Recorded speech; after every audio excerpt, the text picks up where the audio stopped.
জামালপুরের সরিষাবাড়িতে যাতায়াতের রাস্তা বন্ধ ও মিথ্যা মামলার প্রতিবাদে মানববন্ধন করেছে বিক্ষুব্ধ এলাকাবাসী।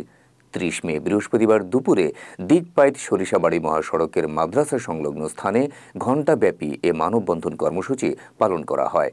উপজেলার করগ্রাম আলহাজ মায়েন উদ্দিন দারুল কোরআন হাফিজিয়া মাদ্রাসা কমপ্লেক্স পরিচালনা কমিটি এবং করগ্রামবাসীর উদ্যোগে আয়োজিত মানববন্ধনে বক্তব্য রাখেন করগ্রাম আলহাজ মায়েন উদ্দিন দারুল কোরআন হাফিজিয়া মাদ্রাসা কমিটির সহসভাপতি আব্দুল বারী, সাধারণ সম্পাদক মামুন আল আসাদ, মহাদান ইউনিয়ন পরিষদের সদস্য আমিনুল ইসলাম লাল মিয়া, বীর মুক্তিযোদ্ধা জয়েন উদ্দিন, বীর মুক্তিযোদ্ধা আব্দুল সাত্তার মাস্টার, AKM মৌলানা আব্দুর রশিদ সহ বীর মুক্তিযোদ্ধা ও এলাকার বিভিন্ন শ্রেণী পেশাজীবীর মানুষ।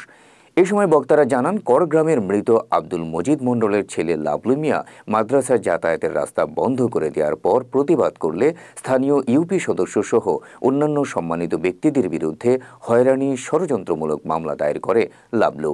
মানববন্ধনে এই মিথ্যা মামলার তীব্র নিন্দা ও প্রতিবাদ জানিয়ে লাবলুর দৃষ্টান্তমূলক শাস্তি ও মামলা প্রত্যাহারের দাবি জানান বক্তারা।